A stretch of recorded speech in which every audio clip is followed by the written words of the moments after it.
tem mais, como é que eu vou dizer, tem mais certificado que uma parede.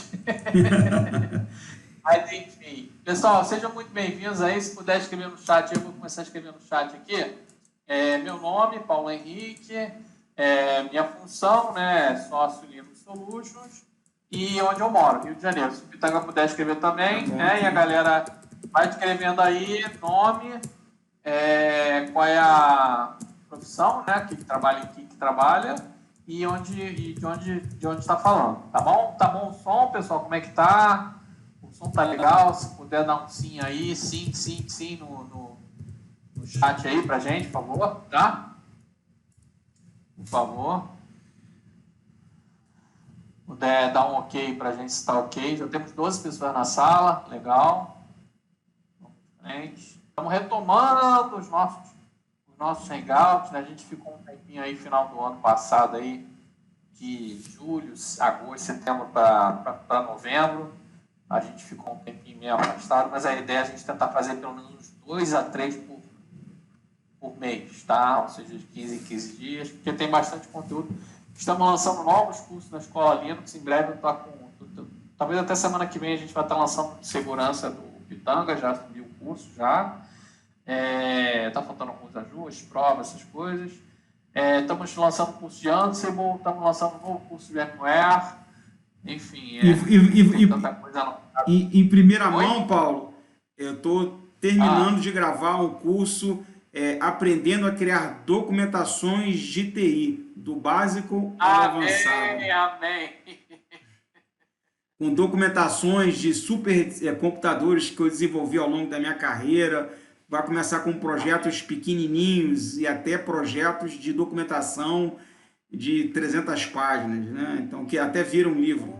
Então, que o pessoal fica meio perdido de como é que se cria uma documentação profissional, né? Então, eu resolvi gravar esse curso. E, na verdade, isso é a diferença entre os homens e os meninos, porque você está numa empresa, você faz uma coisa funcionar e tal, beleza, mas você é só um técnico. O cara é bom técnico, assim, mas... E aí, quando é que ele vai virar um analista, um coordenador? Quando ele começar a documentar, a passar a informação do que ele faz, né? Porque já não existe mais essa ideia de que, não, só eu sei fazer, então meu emprego está garantido aquele meu feudo ali, entendeu? E aí você morre com a empresa, tá? Isso aí. Você morre com a empresa. Tá ali, ganhando aquele R$1.000, R$2.000, R$3.000 para sempre, entendeu? E não vai evoluir, você não vai virar gerente, não vai fazer novos negócios, não vai pegar outro serviço, porque você está naquele feudinho ali, você não documenta nada e você não passa nenhuma informação do que você está fazendo. É errado isso. Certo é você pegar, documentar, entregar aquilo para o seu coordenador, para o seu gerente, para o dono da empresa, enfim, que aquilo ali vai valorizar o seu trabalho. Ou seja, você é uma pessoa profissional com POI. Estou falando mentira ou estou falando verdade, Pitanga? Se você quiser me corrigir. É isso mesmo, cara. No meu time aqui, para quem não sabe, atualmente eu sou diretor de tecnologia e segurança da informação aqui em São Paulo, na Talk Telecom. E no meu time, cara, documenta-se tudo. Tudo, qualquer tipo de detalhe. Então eu fico no pé mas eu não sei. Eu explico, mando template. O pessoal fica com raiva porque não gosta de escrever, né? E como eu sempre digo para os meus alunos, cara, implementar, gente, qualquer um implementa. Tá? Agora, saber a teoria, desenhar e arquitetar a solução e entender o problema do negócio que você tem que resolver, são poucos. É isso que diferencia um salário de 12 mil para 2 mil reais. Tá? Como eu falei, qualquer um vai no Google hoje, aprende procedimento, aplica, está funcionando. Isso são coisas que no decorrer de todos os meus cursos eu deixo isso bem claro, porque todos os meus cursos eu entrego receitas de bolo, porque eu sei que o aluno ele quer botar para funcionar, ele vibra porque bota para funcionar, mas botar para funcionar é a coisa mais fácil do processo, né? Agora arquitetar a solução são poucos. Então aí que vai entrar o tópico hoje, que nós vamos falar nosso hangout de Software Defined Storage, que é uma visão de arquitetura tanto para o mundo tradicional de armazenamento de dados, quanto para o mundo de Big Data e Analytics. quando se fala em Data Lake, Data Ocean, poça de dados e outras coisinhas mais que nós vamos citar, em que desenhar a arquitetura do projeto, entender o problema, é fundamental para você entregar um projeto com sucesso. Então, isso é fundamental, Paulo. Tá, antes de você continuar rapidinho, deixa eu explicar um pouquinho como é que funciona o Hangout, né? Eu vou botar uma pergunta aí para vocês. Qual o seu nível de dados? Qual o seu nível em rede de armazenamento de dados? Vou botar isso. Qual o seu nível em rede de dados? A primeira pergunta é: já ouvi as respostas? Já instalei uma solução online? E a terceira resposta: construção online.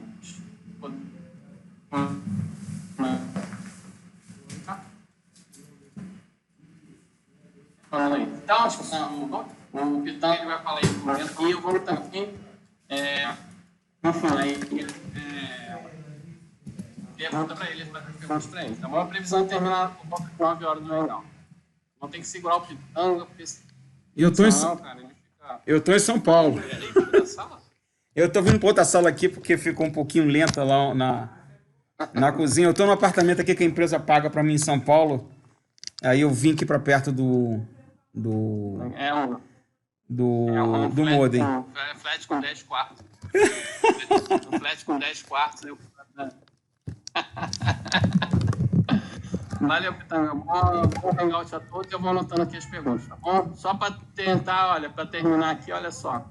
56% ouviram falar, mas não instalaram. 33% já instalaram. E só 11% têm conhecimentos avançados.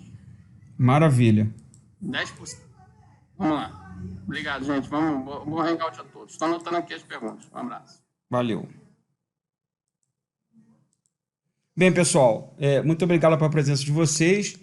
Aqui está a minha visão de quem sou eu. Na verdade, eu sou um profissional que eu tenho 50 anos de idade, 35 anos de TI Tecom. Então, comecei lá desde PCXT, né? Na verdade, o PC original, depois PCXT, 386, professorinho de martelo, automação comercial, desenvolvimento de supercomputadores, que é principalmente a minha área de atuação também, né? Segurança computacional, perícia forense.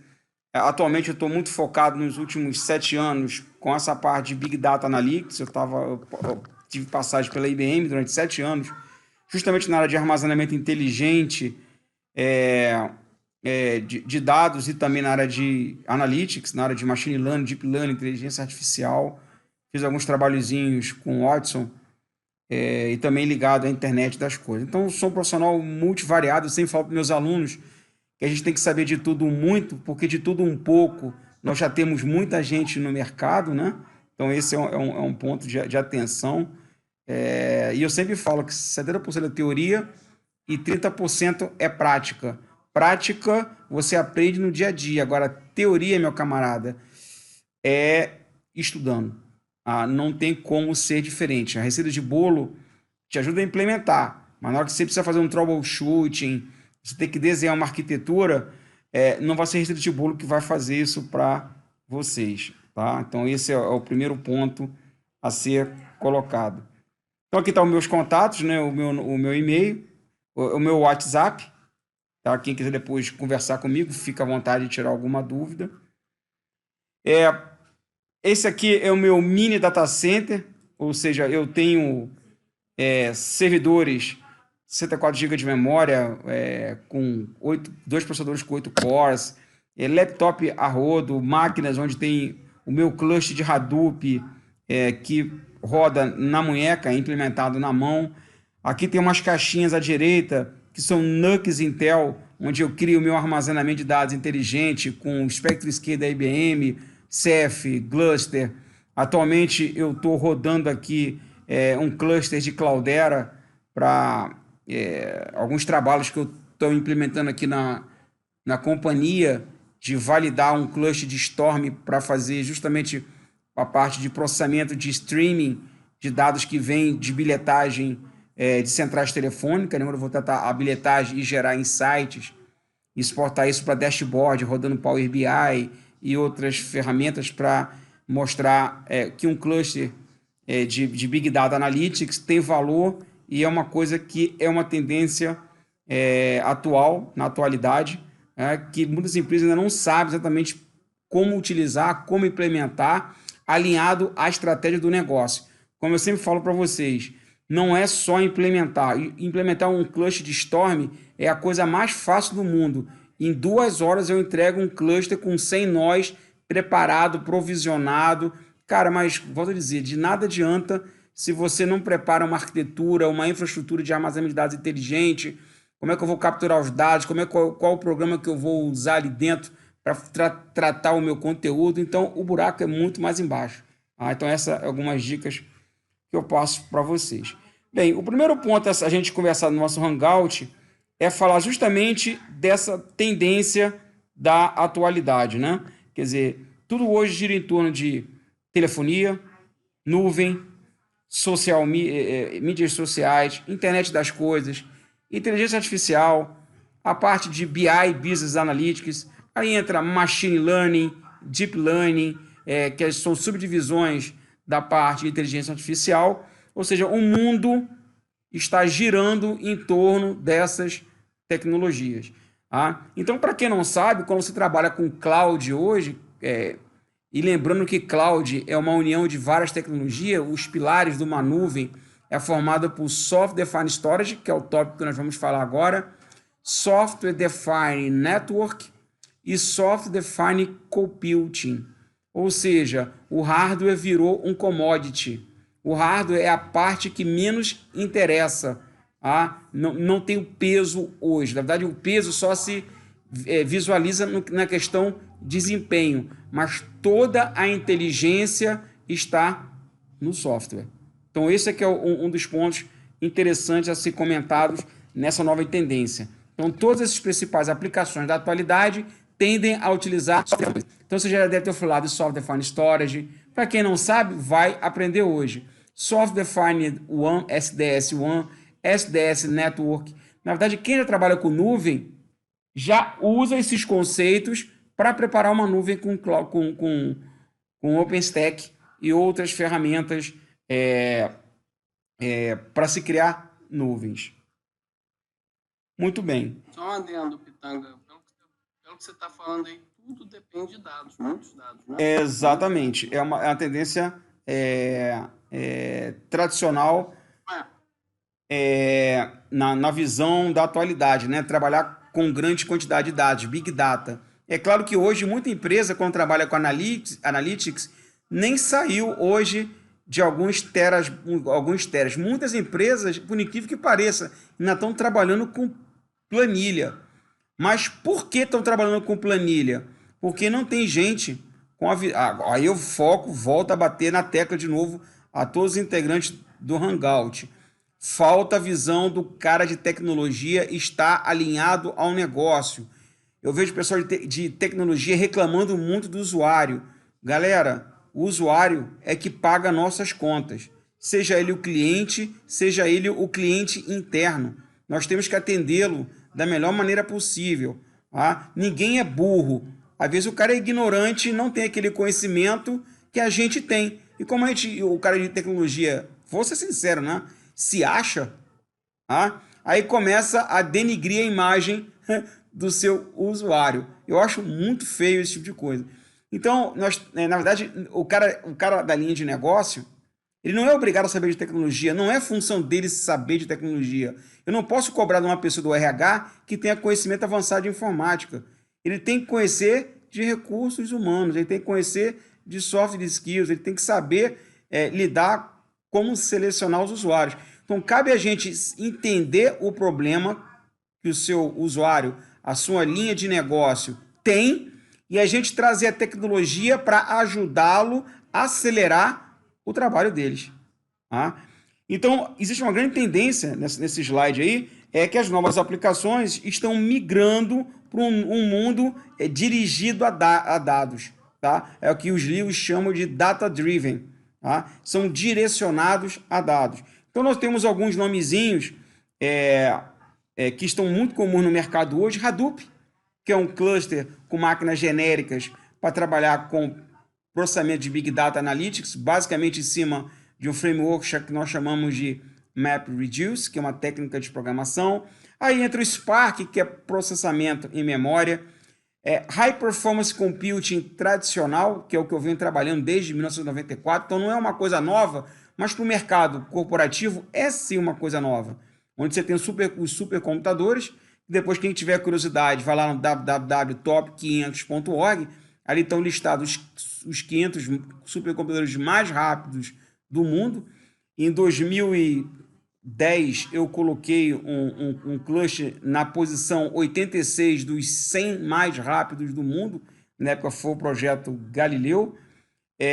E outras, bancos de dados no SQL, MongoDB, Cassandra, Redis, são tudo as novas tendências que o mercado está utilizando. Até o pessoal de banco de dados, que estão muito acostumados com banco de dados tradicionais, que trabalham com uma visão relacional, linha, tabelas com linhas de colunas, está tendo que se adaptar a uma nova visão de banco de dados que não segue um padrão tradicional de queries, de como é que você armazena linha por coluna com chave estrangeira, com chave primária. Então muda totalmente o conceito de acesso.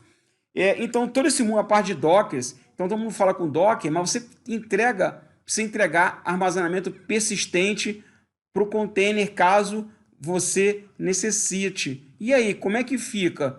Pois bem, esse que é o tópico da nossa conversa. O SDS vai entregar armazenamento persistente para container, ele também tem inteligência para trabalhar com o ambiente de Big Data, para entregar lagos de dados ou oceanos de dados, para armazenar o que nós chamamos de dados não estruturados, que é voz, vídeo, texto, doc, PDF, bem diferente do que você pegar uma tabela onde você tem dados conhecidos, onde você organiza por linhas de coluna e aplica queries, perguntas, consultas para buscar aqueles dados. Numa visão de armazenamento inteligente, eu coloco qualquer tipo de dado ali dentro, cara, seja estruturado ou não estruturado, e desde com que o software faça a gestão inteligente dessa informação, que é o que nós vamos ver adiante. Bem, aí vem a pergunta, coloca essa brincadeira, where should I keep my data? Quer dizer, aonde deveremos manter os meus dados? Onde que eu vou colocar os meus dados? Pendrive, cartucho, fita, um armazenamento em objeto, que nós vamos comentar, disco rígido, SSD. Eu digo para vocês, você pode manter em tudo que você desejar. Na visão de Software Defined Storage, eu não estou nem aí para qual armazenamento físico você está utilizando. Eu vou te entregar um /pitanga e você armazena os dados. Agora, se ele vai estar na nuvem, se ele vai estar no SSD, se ele vai estar no disco duro tradicional, o spinel, né? O disco mecânico tradicional, não estou nem aí. Eu quero que no momento que eu acessar o /pitanga, eu vou recuperar a minha informação. Eu não tenho que apontar o IP de uma máquina, como você faz no Windows, um /IP /local que você quer buscar aquela informação. Não, simplesmente eu vou te entregar um /pitanga e ele se encarrega de encontrar a informação para você onde você nem imagina onde aquele dado está armazenado. Então, isso é um conceito que vem do Dr. Andrew Tannenbaum em sistema distribuído, que ele deixa isso bem claro. Onde o dado está, pouco importa. Eu quero dado. Aí é que o software tem que te entregar as nuances de ter replicação, implementar segurança, dar a visão de um único sistema respondendo para você, a visão de dados dispersos. Então, na verdade, vocês já usam, quando vocês usam nuvem, vocês estão utilizando Software Defined Storage, essa inteligência embarcada. Seja ela com Dropbox, ForShare, seja ela quando você está criando um espaço de armazenamento na nuvem, na AWS, seja lá qual nuvem, quando você pede a quantidade de armazenamento, ele está provisionando, utilizando o SDS para tirar a complexidade do acesso ao armazenamento de dados. Você não sabe se aquilo ali está num pendrive ou se está num storage Fibre Channel de alto desempenho usando um SSD na barriga desses caras.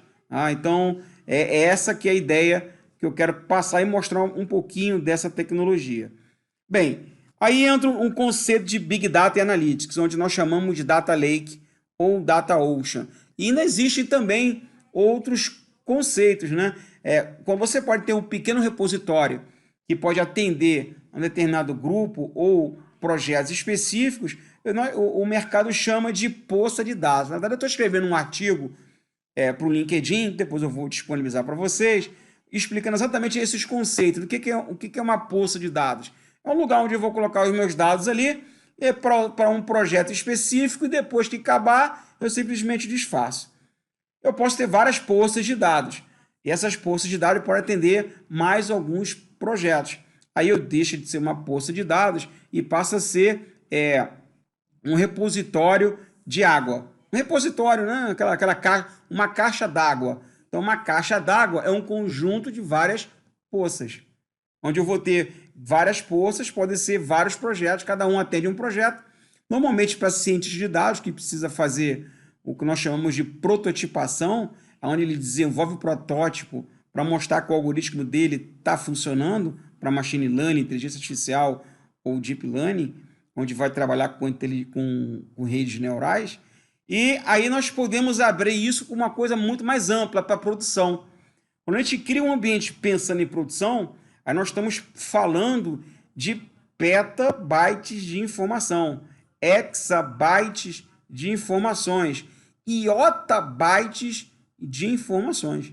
Então, para vocês terem uma ideia, vamos relembrar, né? Byte, quilo, mega, giga, tera, hexa, peta, hexa, zeta, iota. Ainda tem mais o Bronco P e o Grid P, que estão acima de iota. Mas tá bom, Pitanga, me dá uma referência. Se você pegar todos os dados do mundo hoje, agora dá 40 zeta bytes de informação. Então já existem soluções que conseguem armazenar na cadeia de iotabyte de informação. E como é que faz isso? Utilizando Software Defined Storage. Os usuários, quando precisam acessar a informação de forma inteligente, precisam acessar através de várias coisas, né? Eu posso acessar através de protocolo, aí entra NFS para o ambiente Unix e Linux, aí entra CIFS, que é o protocolo padrão Microsoft, aí entra armazenamento em objeto, que é onde você usa HTTP REST para acessar aqueles dados, uma API, na verdade você usa as próprias estruturas do HTTP para acessar a informação. E uma coisa interessante, gente, para me falar sobre isso daí, é que quando uma pessoa que não tem o conhecimento teórico e vai implementar, por exemplo, um CEF para entregar armazenamento em objeto, objeto não é um tipo de dado que você atualiza toda hora. Por quê? Porque, na verdade, ele não faz um update. Não existe a função update no HTTP.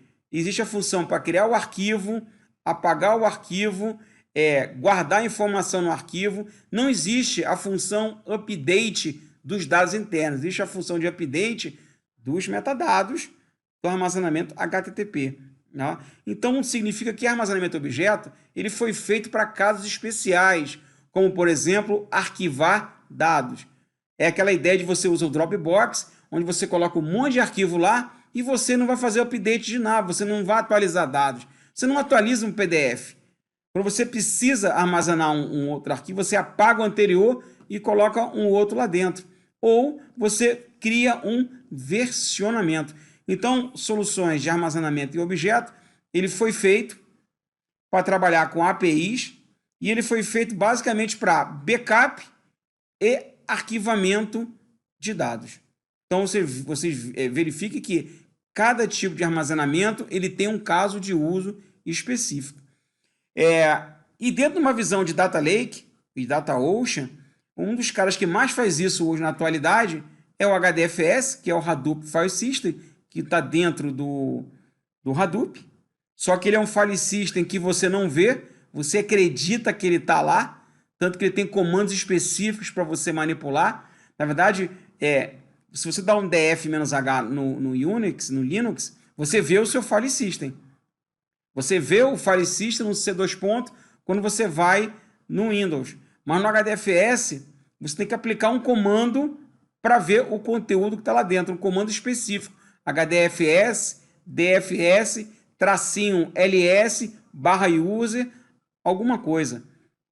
Então, se você dá um DF tradicional, você não vê. Você teria que dar um HDFS, DFS, -df, para você ver realmente a existência do sistema de arquivos. Só que ele é escalado, você usa os discos internos desses servidores para armazenar os dados e ele utiliza de replicação. Então, se uma máquina cair, eu tenho meus dados replicados de pelo menos mais 2 máquinas. E ele consegue crescer tanto na vertical quanto na horizontal. Então, você consegue entregar um armazenamento inteligente. Isso é só um exemplo, tá? De vários que eu vou citar para vocês.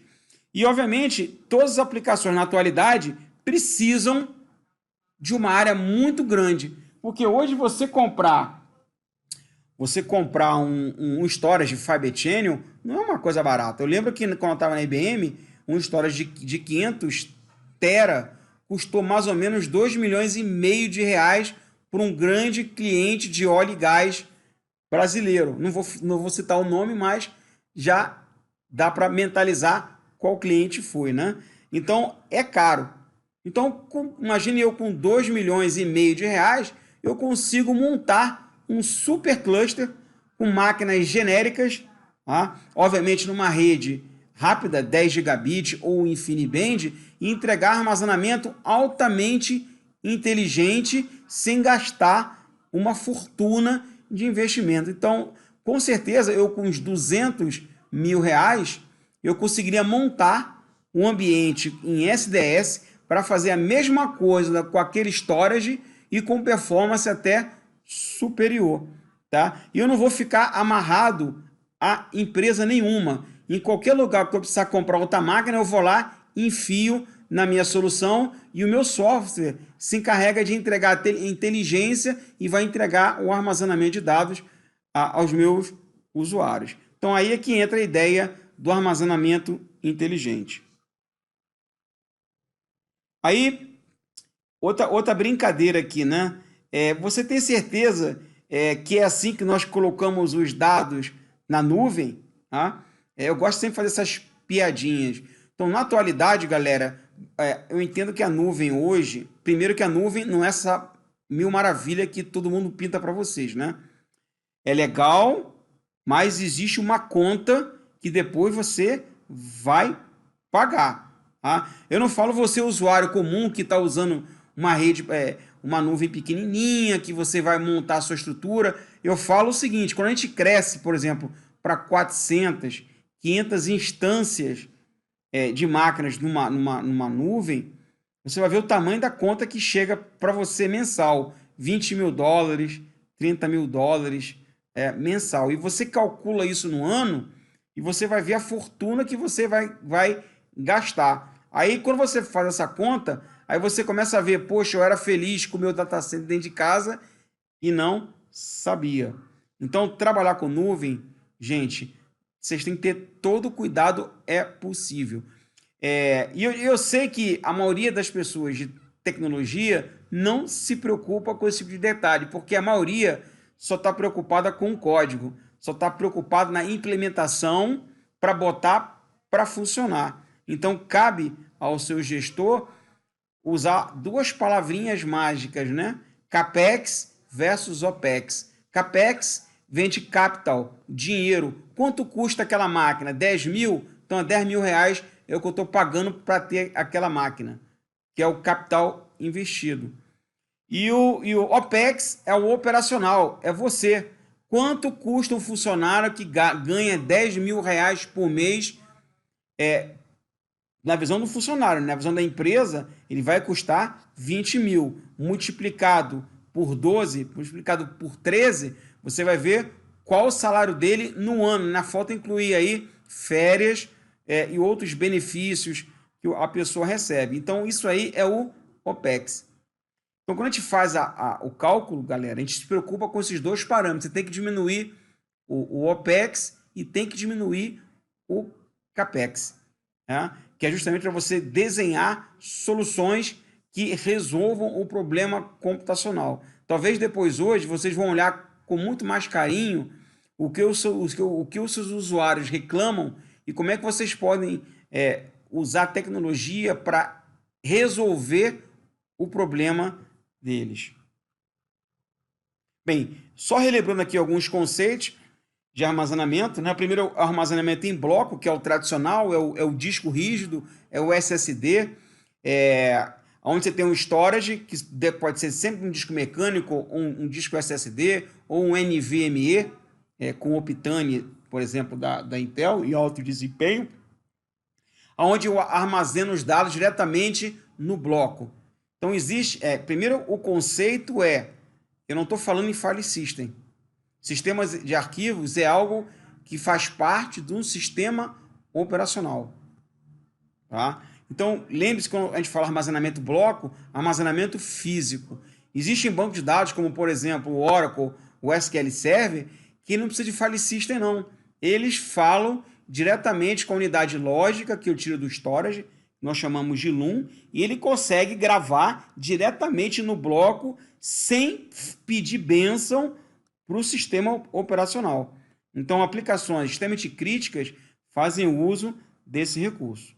Muito bem. Depois, vamos para uma outra camada de armazenamento. Aí entra o sistema de arquivos, que é aquilo que você vê.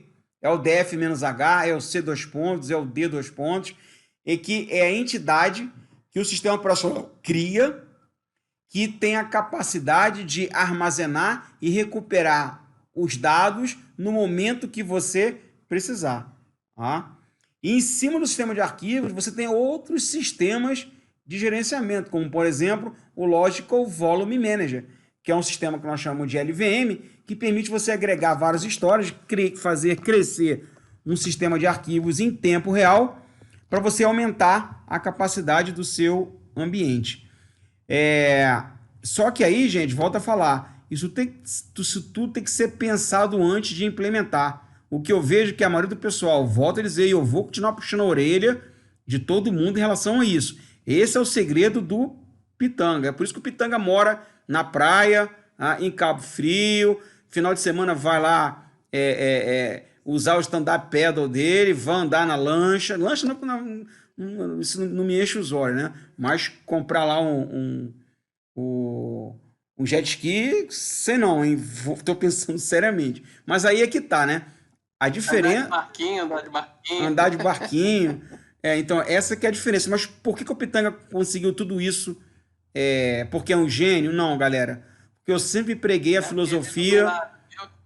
Deus, sei lá, caiu do céu isso aí. Você caiu? Porque 40%, 70% é teoria e 30% é prática. Eu não me preocupo com a prática. A prática é um mero detalhe e lá na frente eu vou me preocupar. Eu estou preocupado em estudar a teoria. Depois que eu entendi a teoria, aí eu vou brincar de implementação para saber o porquê que eu estou fazendo exatamente o que o pessoal faz o inverso, né? O pessoal faz o inverso, quer primeiro... Quer tutorial, quer receitinha de bolo, quer chegar na internet e começar a aplicar um monte de comando, não sabe nem o que está fazendo, né? Pois é, aí depois reclama porque está ganhando R$2.000, R$3.000, tá? Eu sei que muitos de vocês se encaixam nesse perfil que eu estou falando, porque, cara, é normal.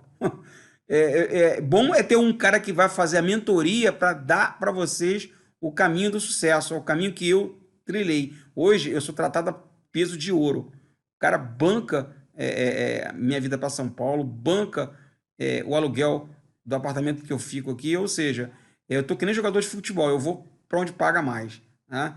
E no momento que alguém me puxar, eu vou. Mas se você tentar hoje entrar numa IBM, cara, a IBM ela não está preocupada se você sabe implementar, ela está preocupada se você sabe a teoria, se você fala inglês, se você fala espanhol, tá?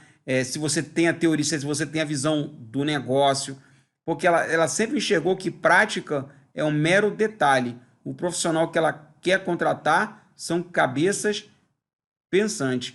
Essa que é a diferença de um salário de 15 conto para um salário de 2.000, que a maioria trabalha como administrador, ganha e depois fica reclamando que TI é uma porcaria, que TI não dá dinheiro, que, pô, se eu vender coco na praia dá mais dinheiro, e realmente dá, né? Vender coco na praia dá mais dinheiro. Vou até abrir lá no meu escritório na praia, vou vender coco também, Paulo. Vou botar o laptop e vou botar o coco para vender lá também. Pô, 2.000 a mais já paga a conta de luz, né, cara? Então, gente, foque na teoria. Se você começar errado um projeto, vai dar errado. Perca mais tempo desenhando, perca mais tempo, como eu diria, planejando, que a implementação, gente, qualquer um faz. Por exemplo, a quantidade de tecnologias que eu tenho que absorver no meu cérebro é tão grande que eu não estou conseguindo dar conta de tudo. Eu não estou tendo tempo para estudar profundamente Kubernetes. Não estou conseguindo, Paulo. Eu logo te digo para você, não estou conseguindo.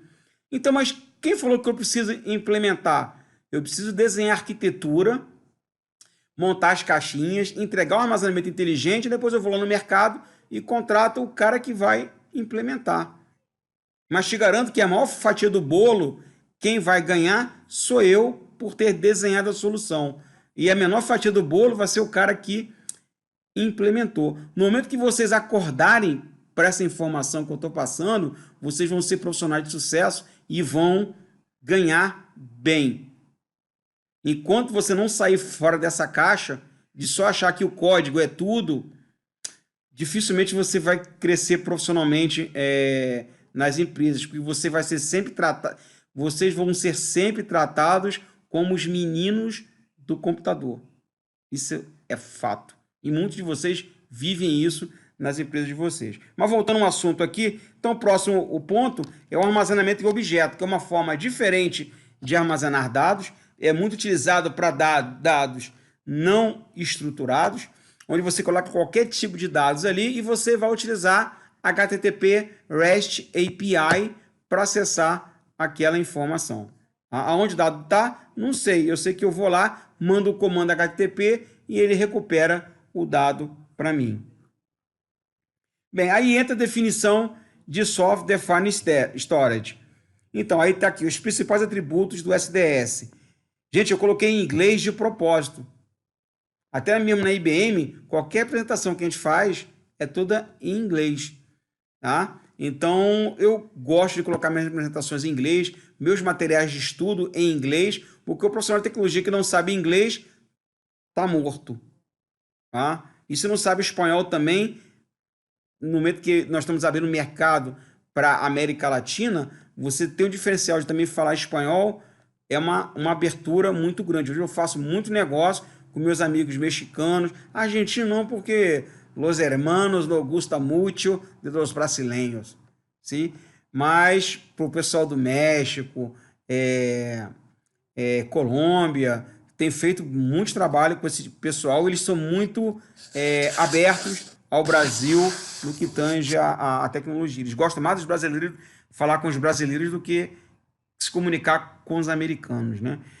Então, o primeiro ponto é executa em hardware de prateleira, em qualquer máquina. E claro que no ambiente doméstico, ambiente de teste, você vai comprar lá na Santa Efigênia ou lá no edifício central no Rio de Janeiro, Santa Efigênia aqui em São Paulo. Você vai comprar aquela máquina, vai montar, você vai botar para funcionar, vai botar o software lá em cima e ele vai funcionar. Mas, obviamente, no ambiente de produção, você vai comprar servidores corporativos da Dell, da HP, IBM com máquinas Power, e aí vai para entregar soluções de alto desempenho para o mercado corporativo de médio a grande porte. Pequeno porte, você pode utilizar a máquina que você monta lá, que também não vejo problema nenhum, não vai dar problema de gargalo, vai resolver o seu problema. Mas quando a gente fala em soluções que exigem alto desempenho, aí sim você vai comprar máquina da Supermicro, da HP, da IBM, para montar soluções profissionais. Bem, ele entrega todos os serviços de um storage, ou seja, eu consigo entregar bloco, file system, protocolo, no caso CIFS, iSCSI e objeto, tá? da mesma forma que você entrega nos storage tradicionais.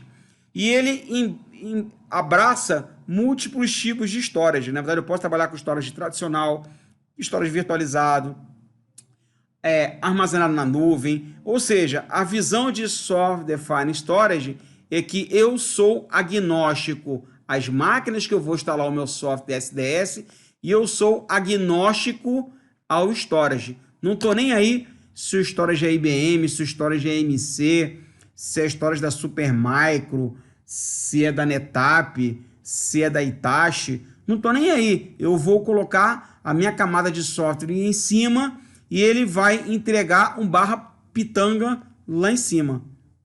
Aonde o dado está? Não sei. Eu sei que se eu precisar do dado, eu vou entregar lá em cima. Mas lembre-se, colocar só um armazenamento inteligente não é assim que a banda toca totalmente, né? Você tem que saber configurar um storage, você vai ter que saber criar as LUNs. Aí nós vamos entrar numa camada de software, RAID a nível de software, RAID a nível de hardware. Aí você vai ter o LVM, Logical Volume Manager, para você agregar armazenamentos e você crescer sob demanda. Existem soluções de SDS que ele confia plenamente na camada de infraestrutura que você montou lá embaixo. Tá? Apesar de que ele consegue fazer replicação ou redistribuição dos dados em várias máquinas, dispersando pela internet, entre várias máquinas, de tal forma que se um site cair, eu consigo recuperar pedaços das minhas informações espalhadas pelo globo. Tá? Então, armazenamento, esse é um conceito que nós chamamos de Erase Coding, que no fundo, galera, é a mesma coisa que um RAID. Só que de vez de eu fazer a divisão dos dados no storage local, eu faço isso usando máquinas e storages na internet. Então, se você parar para perceber... Vários sites usam isso, né? O Google usa, o Facebook Facebook usa para todos. armazenar dados. E a gente aprende isso no curso de rede de armazenamento de dados que eu estou disponibilizando. Tem mais uns 20 minutinhos. Você tem mais uns 20 minutinhos. Não, tá bom. Tá tranquilo. Então, a ideia aqui é justamente separar... É uma introdução, entendeu?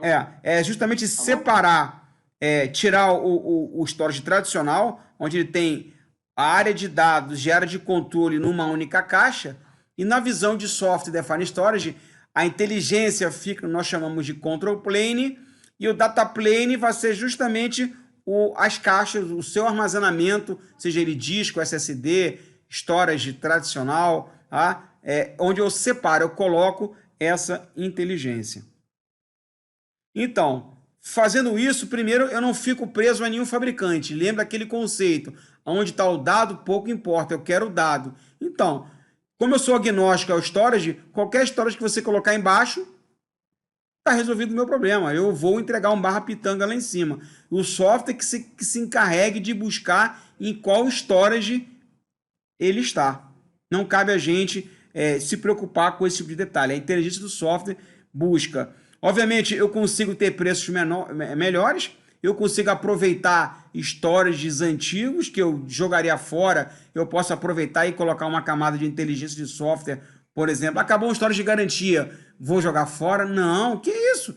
Vou colocar ele no meu ambiente de inteligência de software e vou usar ele para fazer arquivamento de dados, fazer o que nós chamamos de Information Lifecycle Management, que é o conceito da governança de mover dados entre storages. Só que simplesmente você aplica uma política e ele muda de um storage para o outro. Você não vai ficar dando comando MV, CP para copiar nada não, galera.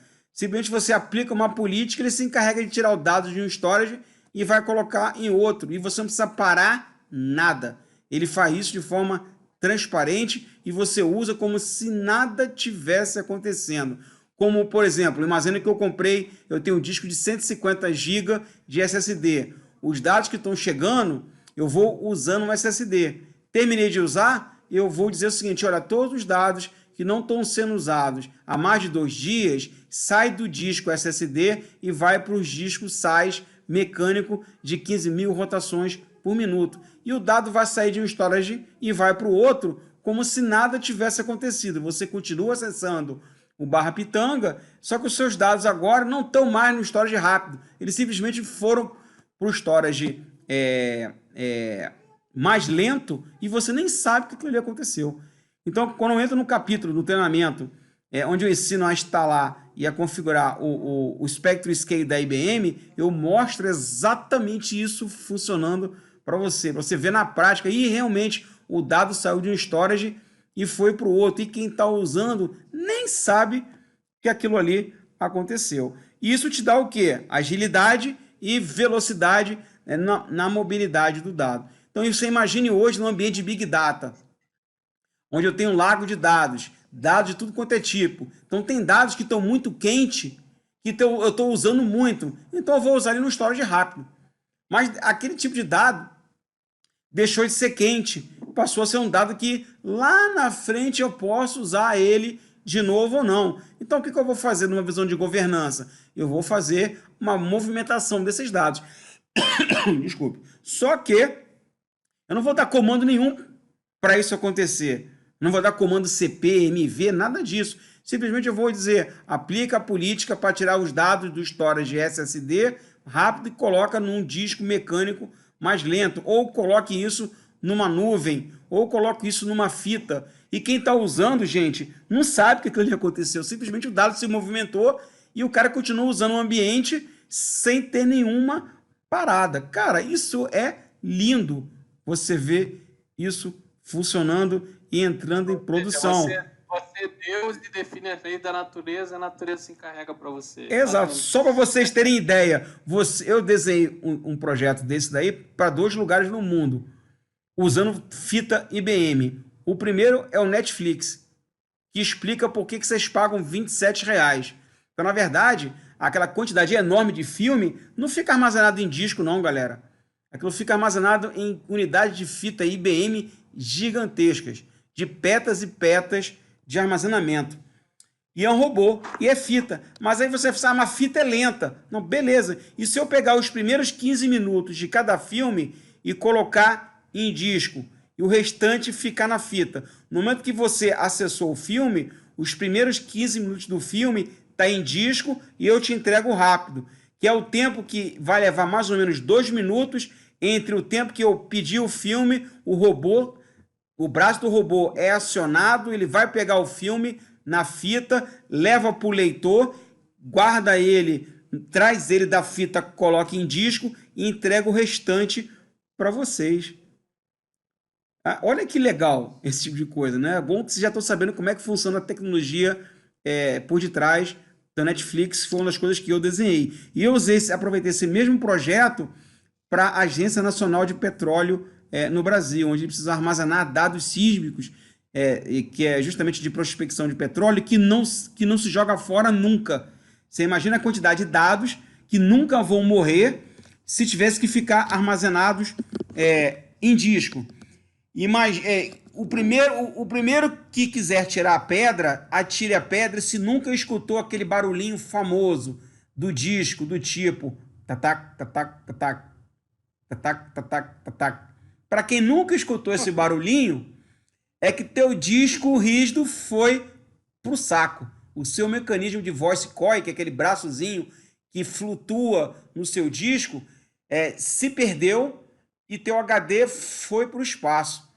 Cara, isso dificilmente acontece com uma fita LTO, que é uma fita que consegue armazenar até 30 tera no único cartucho, sem compressão. Com compressão, isso vai aí 5:1, isso armazena, consegue chegar até uns 100 tera por cartucho, a um custo de 27 centavos de dólar giga.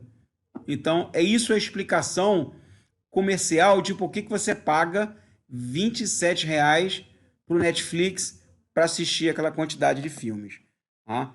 Mas isso é só uma das coisas que utiliza Software Defined Storage, esse tipo de tecnologia. Então, fazendo essa brincadeira, né, você tem o data plane, que é justamente aonde o dado vai fluir, e aqui você tem o control plane, que é justamente você vai ter inteligência que vai movimentar os dados e vai entregar o resultado para você.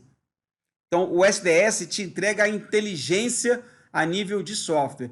Qual é a caixa que você vai usar embaixo? Não estou nem aí. Qual é o hardware que eu vou instalar o SDS? Não estou nem aí. Você escolhe a máquina que você quiser, do fabricante que você quiser. Pô, mas Pitanga, isso pode gerar algum problema? Sim, pode. Porque se eu vou criar uma estrutura que vai me entregar desempenho, eu aconselho a todas as máquinas terem as mesmas características.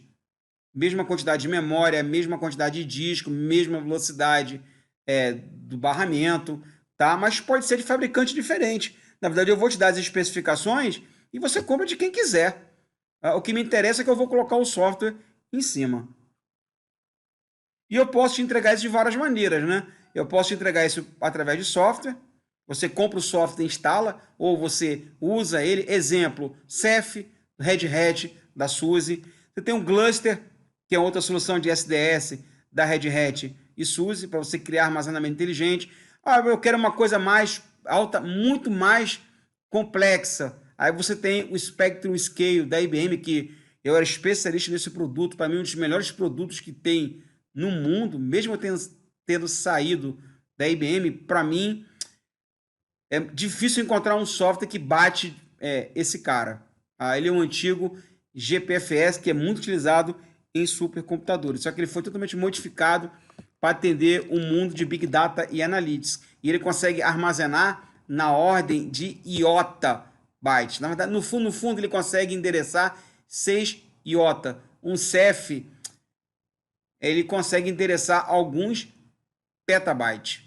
O Ceph, para quem não sabe, é o sistema de SDS utilizado pela Red Hat, pela SUSE, como um armazenamento inteligente em SDS para nuvem, principalmente OpenStack. Mas ele pode ser usado para várias coisas, como por exemplo, não sei se o Paulo... Um é peta e outro...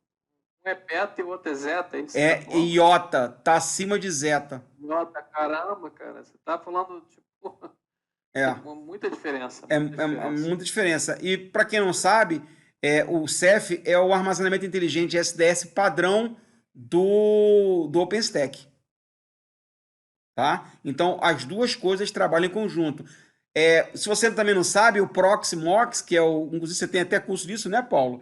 Ele utiliza também o Ceph para você entregar armazenamento inteligente. Então, já foi época que você entregava a SCSI. A SCSI está limitado ao bloco. E se eu precisar crescer mais?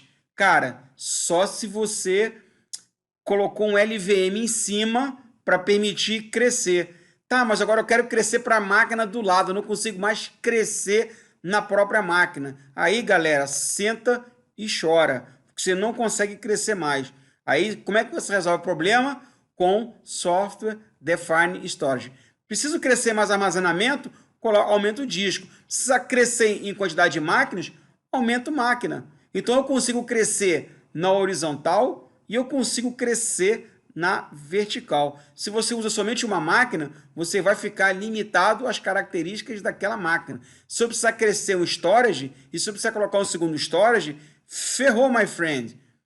Você não vai conseguir, você vai ficar naquele silo daquele storage preso àquele cara. Aí você vai ter que começar a pensar em outras alternativas. Você vai ter que criar uma segunda ilha de armazenamento, um segundo file system, um segundo ambiente de bloco. Eu não consigo entregar um único single system image. Eu não consigo entregar um barra Pitanga para você. Na verdade, eu vou te entregar um barra Pitanga 1, barra Pitanga 2, barra Pitanga 3, mas, cara, não é isso que eu quero. Eu quero ter um único barra Pitanga. Eu não tenho que me preocupar com o storage embaixo.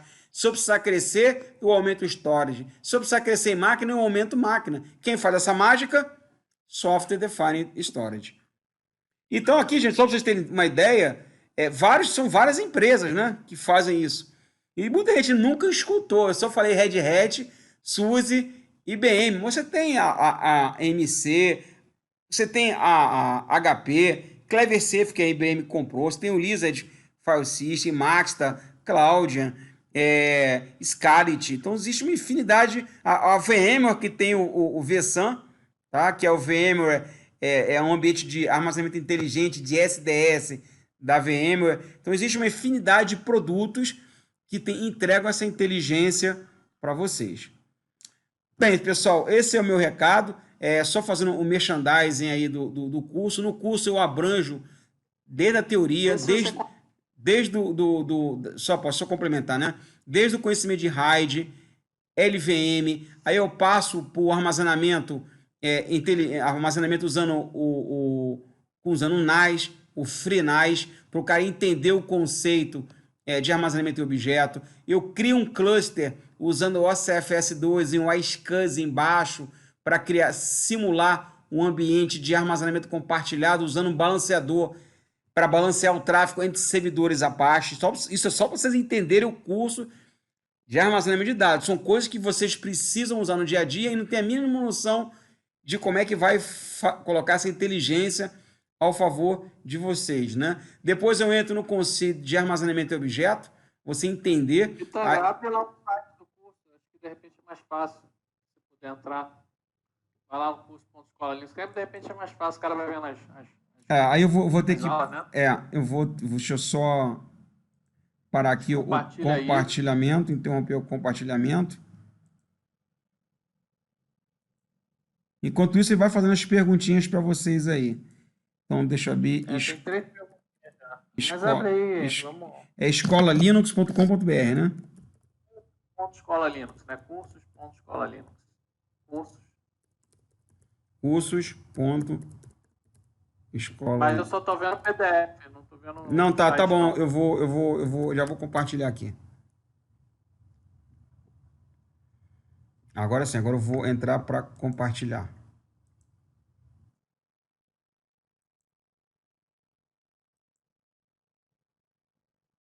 Apareceu minha cara feia aí.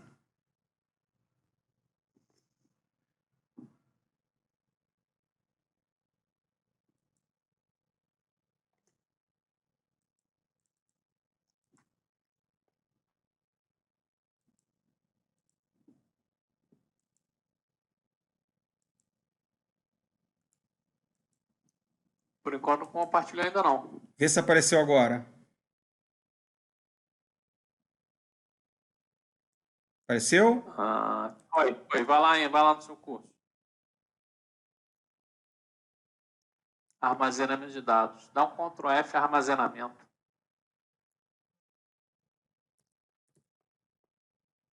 Rede de armazenamento de dados.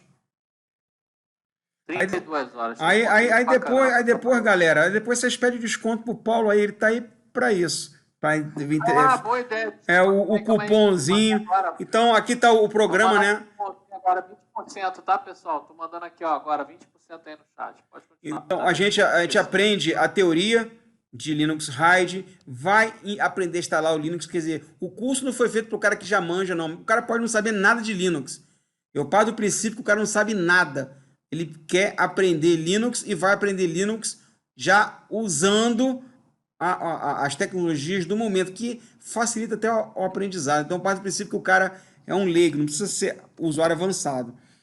Então, a gente vai trabalhar com RAID, para entender como é que implementa. Aí entra a parte de LVM. Vamos entender bloco utilizando o iSCSI. Vamos fazer um iSCSI na unha, tá? Um iSCSI cliente, um iSCSI diretamente em máquinas Linux. Aí depois nós vamos entender o que vem a ser um Network Attached Storage. E, obviamente, nós vamos trabalhar com FreeNAS. Nós vamos entender a teoria dos protocolos, o que diferencia um NFS de um CIFS, o porquê, como usar em cada um, o problema do CIFS, o problema do NFS. Tá? E vamos usar o FreeNAS desde a instalação até botar ele para funcionar. Claro que o curso não é um curso de FreeNAS. Tá? É um curso para mostrar para você a teoria, para entender o protocolo funcionando. Aí depois nós vamos entrar em sistemas de cluster, de sistema de arquivos. Tá?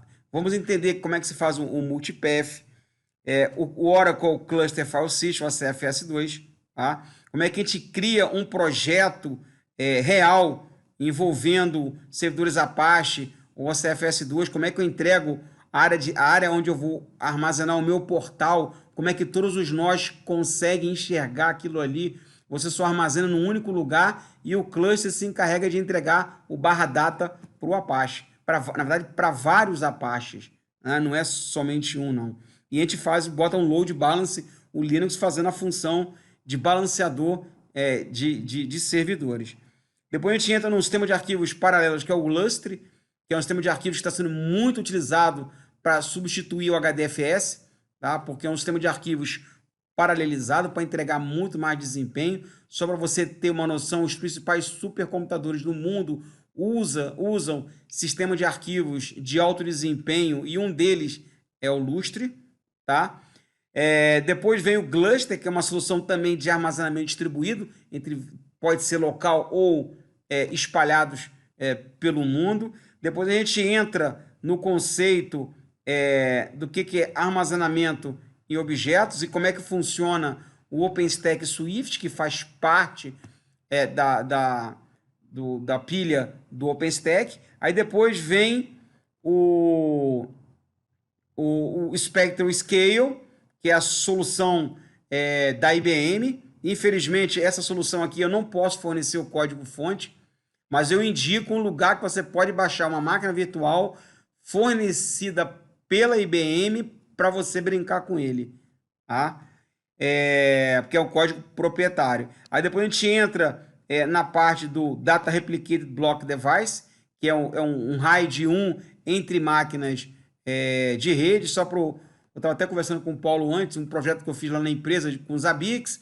Eu utilizei exatamente isso daqui. Eu utilizei o DRDB para replicar 2 NVMe de alto desempenho pela rede entre duas máquinas, tá? Em cima delas eu coloquei o OCFS2, que é o sistema de arquivos da Oracle, tá?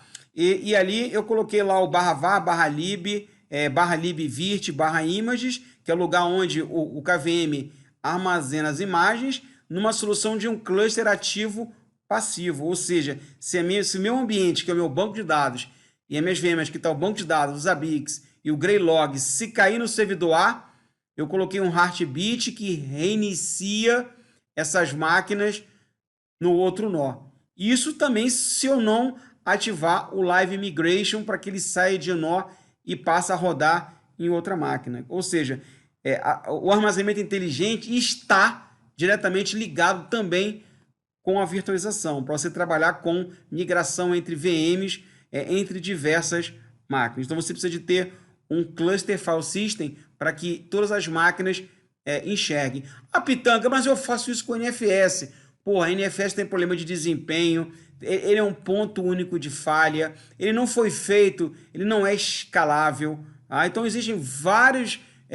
para ambiente pequenininho, cara, eu digo que, tudo bem, funciona. Vai resolver seu problema? Vai.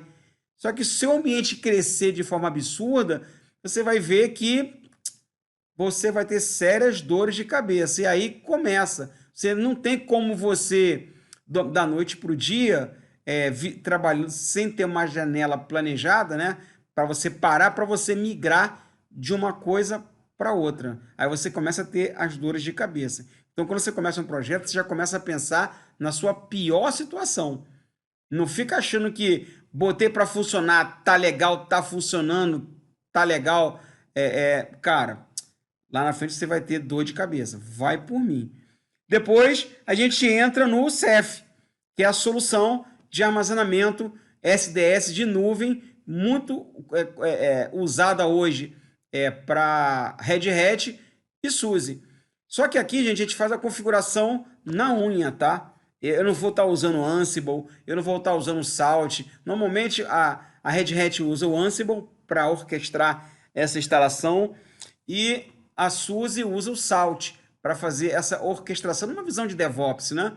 Não, a gente faz na unha porque na unha a gente tem que ver como é que funciona o negócio, tá? Como é que ele é tratado, porque depois, quando você precisa fazer um troubleshooting, você tem a ciência do que você fez antes e aonde você tem que mexer, como é que você tem que interpretar os logs para você resolver o problema. E eu simulo vários problemas justamente para facilitar. E acontece vários erros na minha própria instalação, eu adoro fazer isso. Na verdade, são erros que às vezes eu nem injetei, eu mesmo às vezes esqueci de executar um procedimento, e na própria aula eu tenho que olhar os logs para corrigir, que nada mais é do que uma situação real do seu dia a dia. É muito fácil entregar tudo funcionando, tá? Mas lembre-se, no mundo real não é assim que acontece. Você vai errar, você vai aplicar um comando errado. E agora, apliquei o comando errado. Como é que eu desfaço isso daí? Então, eu deixo acontecer isso comigo para você entender que eu uso a lógica, a visão teórica para botar o negócio para funcionar. E não simplesmente corto e colo o erro no Google ou posto numa lista de discussão para que uma pobre alma no mundo veja o meu erro e me ajude a resolver o problema. Lembre-se, é isso que diferencia um profissional sênior de um júnior. Tá ok? Legal. Esse é o recado. Agora vamos responder as perguntas aí para te fechar o Hangout. 3 perguntas aqui, vamos lá. O Thiago, existe alguma recomendação para utilizar o CEF como stories via SCSI? Existem várias recomendações.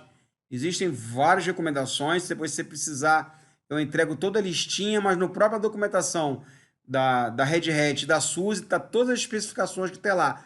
No mínimo 3 mons. Dá para fazer com o único módulo de monitor? Dá, mas eu não consigo criar um quórum para manter o meu sistema de arquivos em pé.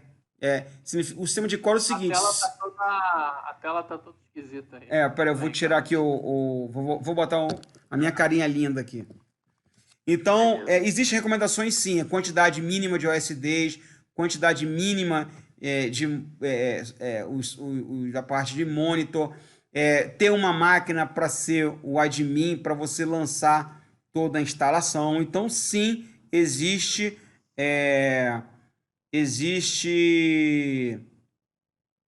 recomendações de storage. Então, como eu disse, para você brincar dentro de casa, cara, você pode criar todo um ambiente de CEF numa única máquina. Mas, cara, no mundo real, não vai ser bem assim que isso vai acontecer. Posso ter um único MON, 3 USDs e um admin? Pode. Mas lembre-se, numa solução corporativa, você vai ter no mínimo 3 MON, no mínimo 3 OSDs, que é onde você vai armazenar o dado, e um admin. Tá? E você vai ter lá estipulados as características de memória. Se eu trabalhar com o CEF para entregar file system, eu vou ter que ter um servidor de metadados, um MDS. Então, como eu disse, cada caso é um caso. Então, nesse caso, a gente desenha a arquitetura. Vamos lá. O Carlos está dizendo que está avaliando implementar CEF via Proxmox, criando HA nas bordas de armazenamento. Bem, você está falando criar o Proxmox em HA, mas os dois Proxmox podem enxergar um único cluster file system, que é o CEF embaixo. Então, na hora que eu tiver que migrar, fazer live migration da máquina A para a máquina B, na verdade, gente, quando ele faz o live migration, ele não leva o disco. Ele leva o conteúdo da VM em memória. Então, ele vai fazendo um rsync, vai levando o conteúdo da memória de um servidor para o outro, até que dá um determinado momento ele dá uma pausa na VM, termina de mandar o restante do conteúdo da memória, dá o shutdown na máquina A e levanta na máquina B. Ele não faz movimentação de arquivo, porque o CEF ou qualquer sistema de arquivo distribuído que está embaixo cria a ilusão de um único sistema sendo visto pelas duas máquinas do Proxmox. Ok. Uma última pergunta do Pitanga. Pitanga, qual a melhor solução de NAS? OpenFile, Rockstore, FreeNAS, OpenMedia, Yuri, ou NAS for free? Aquela que atende à necessidade do seu negócio. Então, isso eu gosto muito do FreeNAS. Tá muito mais fácil. O OpenFile parou um pouco no tempo. Eu usei muito o OpenFile. Mas isso são soluções de pequeno porte, tá, o Yuri? Quando a gente fala num ambiente corporativo, cara, se eu for segurar uma empresa de 3.000 funcionários, eu vou comprar uma caixa fechada. Eu não vou brincar de open source para isso, não. Eu vou colocar uma solução de mercado mais do que homologada. Exemplo, o Isilon da Dell EMC. Ele tem uma solução escalável baseada em cluster, mas eu vou colocar um NAS de verdade, possante, para segurar toda uma empresa. Eu vou comprar um NAS, por exemplo, da Hitachi ou da NetApp, que é a maior empresa, foi a empresa que criou a visão de Network Appliance Storage, para segurar uma rede pesada, tá? Então essa que é a minha visão. Então se você vai segurar uma empresa pequenininha, sem usuários, cara, o Rockstore, FreeNAS atende plenamente, mas é uma questão de você brincar. Lembre-se que o hardware tem uma grande influência nesse tipo de software que coloca. Eu lembro que eu li alguém aqui perguntando sobre deduplicação. Alguns alguns SDS possuem deduplicação. Por exemplo,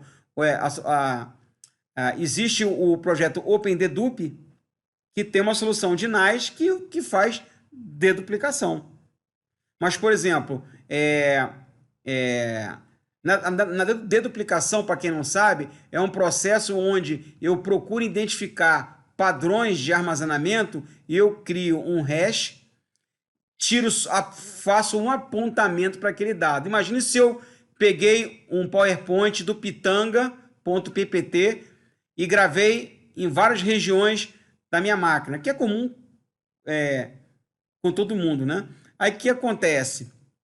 De vez de eu gravar 5 vezes o PPT, na verdade, quando eu faço a deduplicação, eu só vou ter um único pitanga.ppt e o restante vão ser apontamentos para aquilo ali.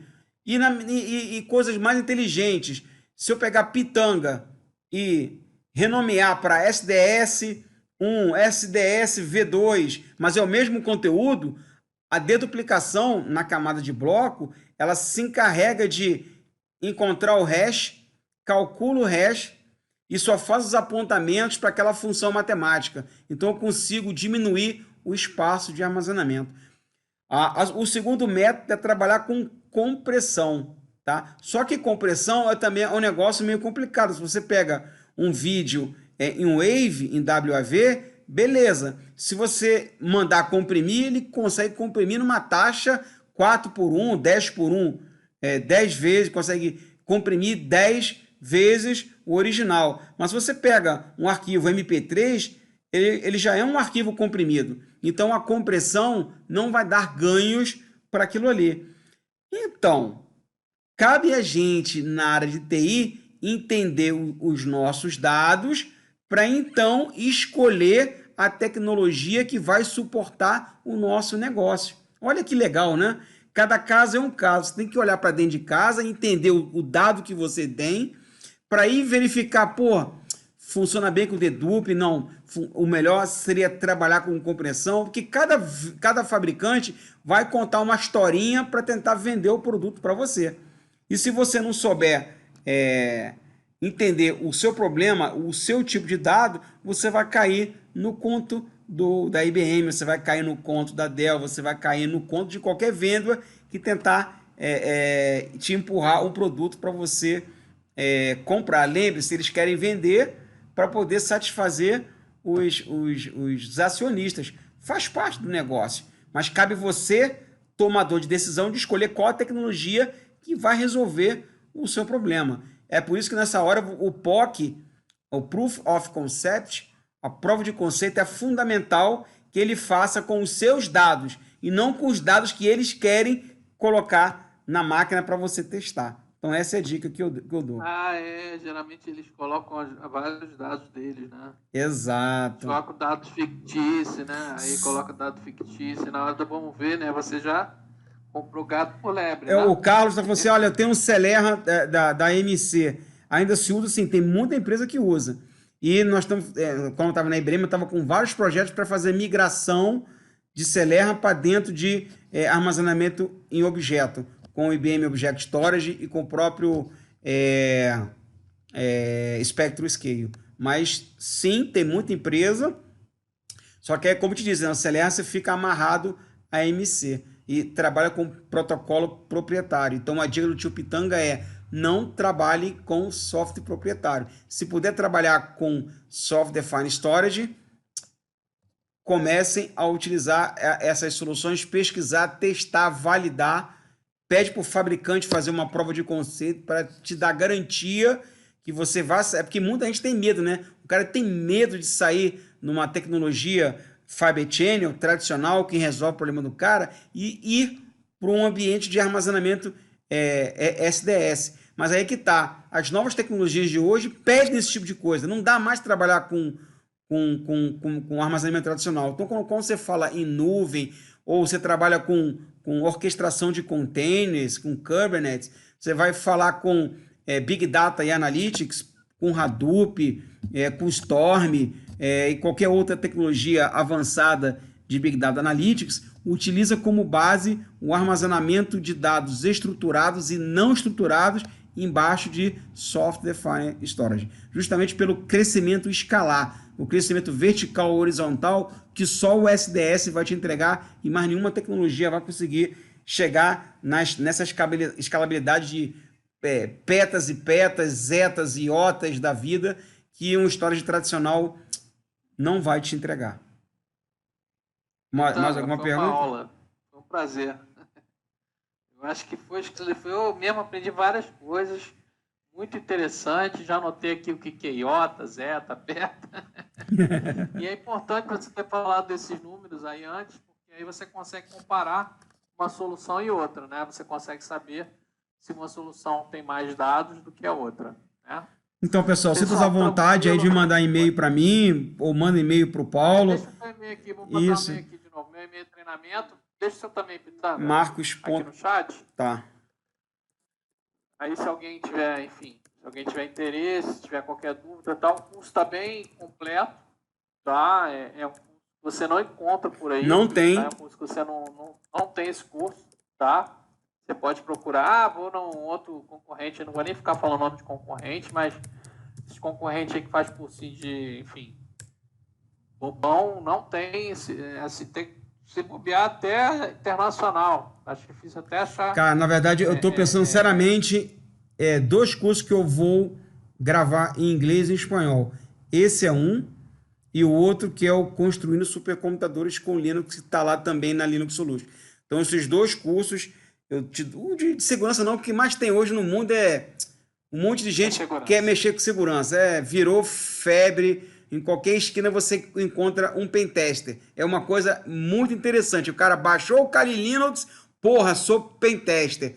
Pô, chega a ser hilário e engraçado isso. Não é que só que chat por dia de alguém que é alguma coisa que quer ser hacker. Exatamente. Então, eu tô me preocupando com coisas muito maiores e essa parte de armazenamento de dados é um gap, cara, porque eu vejo muito no mercado, o pessoal não tem esse conhecimento e fica literalmente perdidinho quando entra na camada de storage. Principalmente o pessoal do Linux, que acha que é só botar uma pasta para funcionar. Esquece que na hora que eu enfiar o portal lá por debaixo, eu vou ter que armazenar, eu tenho que colocar isso em algum lugar, eu tenho que entregar o armazenamento para aquilo ali. É aí que o pessoal fica perdidinho. E ainda vou te dizer mais, mesmo o pessoal de storage, que eu vi isso em grandes bancos, no Bradesco, no Itaú, o pessoal de storage, eles só estão na camada de armazenamento bloco.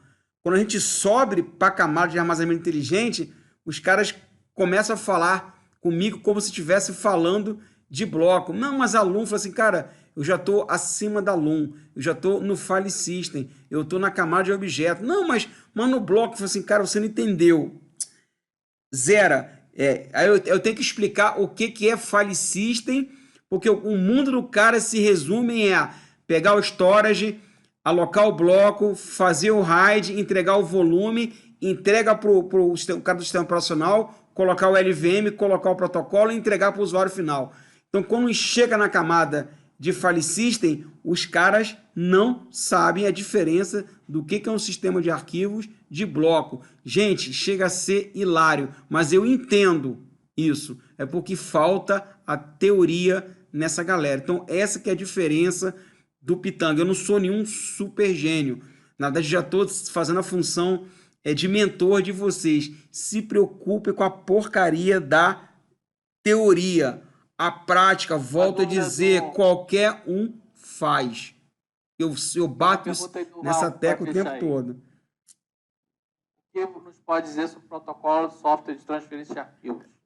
Bem, protocolo existem vários, né? Mas os principais hoje que você tem NFS e CIFS.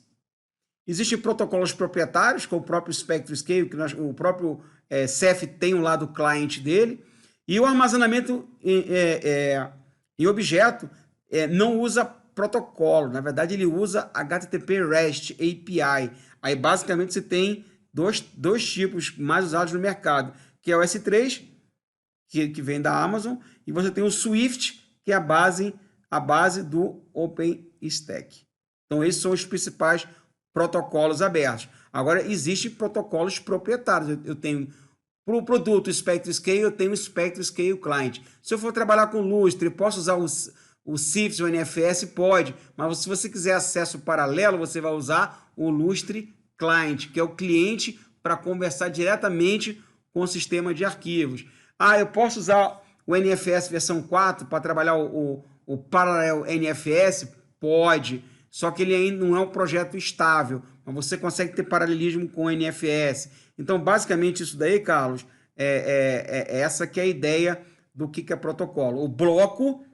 Eu bloco, sou provisionado, entrego para um sistema de arquivos, e em cima do sistema de arquivos é que eu coloco o meu protocolo. Essa que é a lógica. Bloco, sistema de arquivos, protocolo. Tá? A SCSI, Faber Channel, File System, ST3, ST4, XFS, OCFS2, não importa. Depois eu posso entregar lá em cima via cliente proprietário, NFS, CIFS e Object Storage. Show de bola. Parabéns, foi uma aula. Obrigado, Pitanga. Quem quiser continuar a aula no curso, será um prazer. Tá bom? Deixei aí o link aí para ganhar com 20% de desconto. Deixei meu e-mail, Pitanga deixou o e-mail e o WhatsApp dele, ou seja, o cara está totalmente à disposição aí, entendeu? Quem quiser tirar dúvida e tal. Uma dica, Paulo. Uma dica fundamental. Quando falar comigo no e-mail e no WhatsApp, você começa com o professor Pitanga, sabe por quê? Porque o espírito acadêmico vai te auxiliar no direcionamento do conhecimento. Agora, se você colocar Pitanga, eu estou entendendo que você vai usar consultor. Aí eu vou ligar o taxímetro. Boa pergunta. Boa dica. Valeu, professor Pitanga. Valeu, meu querido. Aí já pegou a ideia. Ó. Obrigado, gente. Um abraço. Tchau, tchau. Boa noite a todos. Tchau, tchau. Boa noite. Obrigado, Pitanga. Abração. Que o poder do software livre esteja com todos vocês. Um abraço.